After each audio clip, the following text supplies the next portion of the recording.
ไงในกบันโสขยายเขมระธรรมจักรกับปวัตตนสูตรเรียกว่าสุตตปพุทโธมาสุตตะเนี่ยแปลธาลกก็เหมียนเรียกลกสุตตะหลับพระพุทธตื่นเรียกแปลบาลจันทร์ความว่าธรรมจักรปวัตตสุตตะมาสุตตะเราสดับระวังซอนต่อเตามันบานซอนสุตตมยปัญญา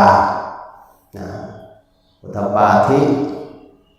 ปัญญาที่เกิดจากการฟังการสดับสดับการเทวายโลของทารของเขมรของเขมระของเขมรเขมระตะเขมะทุกเสมแต่ภาษาใหญ่ก็เป็นเขมรอันนี้ก็แสดงมือภาษาศึกษาภาษาสับโวยคเนียเพิ่มออกมาโตก็มีความหมายขยายตัวติดแล้วแต่สำเนียงแล้วแต่การกินทะเลมันก็ขยายอธิบายตัวตามศัพท์คนบ้านเคยเขมระสัจจังความมันเต็มของ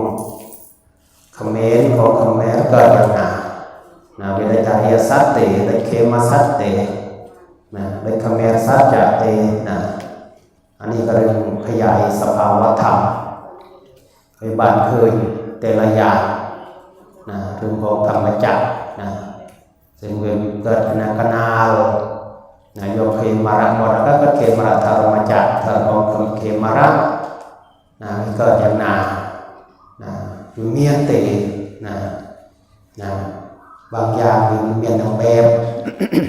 แต่เองสมาธิไว้เมียนบ้านตีสมาธิบานสมาทาบานสมาโซบานเคยลือตี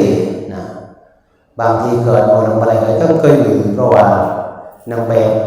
บางทีมันเมียนอยู่มันเมียนของนางแบบต้องอาศัยการเรียนการศึกษาการปฏิบัติ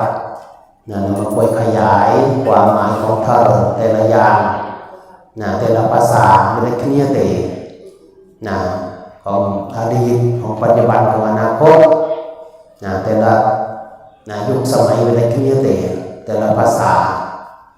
มีสมาธินั้นเธอบ้านเกิดตัวเองที่13 ธันวาเวสมาธินันบานอธิบายขยายความโยมมันเคยลืมไม่ถ้าแต่โยมไม่แต่โลกต้องเคยลืมบางอย่างเกิดระบบทำไมโยมเกิดความรู้พึกบานทำไมทาบานทำไมเธอบานทำไมเล็งบานทำไมแต่ละยุคแต่ละไงในที่นี้ติดสนแต่ละภาษาแต่ละเวลีก็ถือว่าบานขยายระยะโยมบานลือบานเด้ง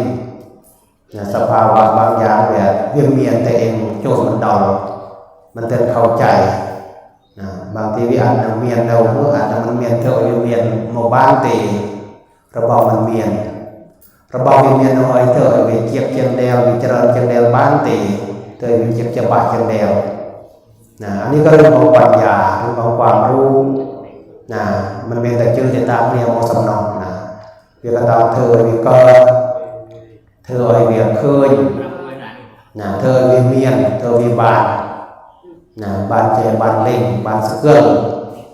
ทั้งบานบัดสงสัยแต่ว่าระหว่างนี้มีกำเนิดโนเตอร์บางทีครูบาอาจารย์บางทีก็บานปรับตุกคือปรับตุกมันละเอียดปรับตุกไตตูนอาจจะปรับบอลตีเองมันก็มันเคยเรื่องนี้ก็มันเลยเพื่อเป็นอะไรเรียนบอลตีที่เองบางทีมันเต้นเข้าใจเต้นโจรดองบางอย่างเวลีคลังก็ต้องเริ่มเรียนที่นักศึกษาต้องเริ่มเรียนถึงถึงความเข้าใจต้องในการวิเคราะห์วิจัยวิพากษ์วิจารณ์มาแยกแยะมาอธิบายมาสาธยายโอยาโยมบานลือบานเด้งอุเทศมาโซ่สดับนิเทศคือมาแสดงมาที่อธิบายที่ขยายความมีเป็นความหมายอย่างน่าปฏินิเทศแสดงเฉพาะตอนทนกลับตัวตามลำดับเกิดอย่างน่าย้อนลำดับที่เกิดอย่างน่าตอนเติมตอนโมได้เคลียร์ติบางอย่างก็ต้องมือจริงจังเลยมันเป็นโซนบางอย่างก็รู้โยม นี่ต้องอธิบายมาขยายความอธิบายความหมายแต่ละอย่างแต่ละเรื่องนะอธิบายตัวตามลำดับอธิบายย้อนลำดับวิเกิดอย่างหนาตัวโมวิเกิดอย่างไรที่นี่แต่อารมณ์มายานติโลมายานนะเรื่องบางอย่างเป็นตัวตามลำดับก็เคยมายานย้อนลำดับอธิษฐานก็ติดมายานนะเรื่องอันนั้นเดียวอยู่นะนี่ก็ศึกษาเรื่องของความรู้บางอย่างเองแต่เมื่อแค่แต่งตัวบางทีวิโจรมันเดานะมันละเอียดนะเป็นธรรมาสมัยนี้พยายามอธิบายนะระบาดทำไมระบาดแน่ๆหน่อยถึงจะมาประกอบมาปรุงมาผสมนะมาปรุงดาวเวียนเกิดอย่างหน้าเกี่ยเลิศตีเวียนแจกเล่นเกี่ยจังเดลตีเจ็บจะบาดจังเดลตี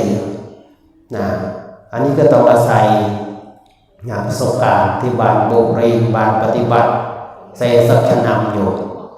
การที่โบโมเสสัชนำนี่ก็ถือว่าเจริญขึ้นนะเริ่มจากบ้านเราจุอีบานนะอันนี้ก็ต้องประวิเดียนะเสสัชนำทำจากหลักชีวิตเนาะนะในการเรียนในการศึกษาในการอบรมในการพัฒนาสติปัญญาของตนเองโดยวิเวียนก็เริ่มโมได้ครูบาอาจารย์ตีนะเข้าใจ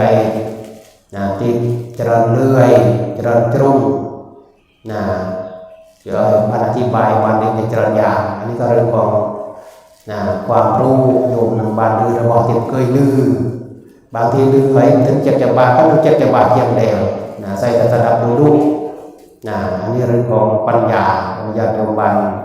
ศึกษาบานสดับมีโอกาสบานไปที่บานสดับก็จะเกี่ยวนะเรื่องของความรู้นี่สำคัญ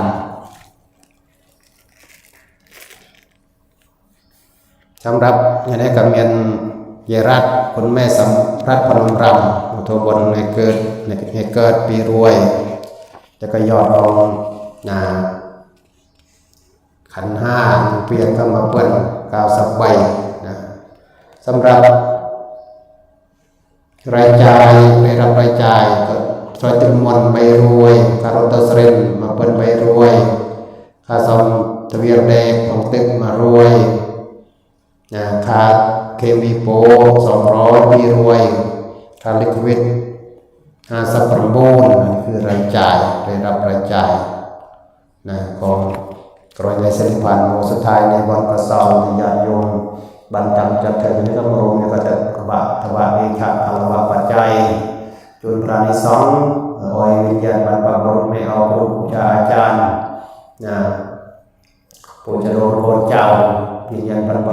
พบุรุษครูอาจารย์นะเจ้ากรรมนายเวรสรรพสัตว์นะสถิงาริคันเทวสิกนะพระเทระเทรีภิกษุภิกษุณีสามเณรสามเณรีสิกขมานาอุบาสกอุบาสิกาทารกทาริกากุมารกุมารีกุมาริกากุมารกุมาริกา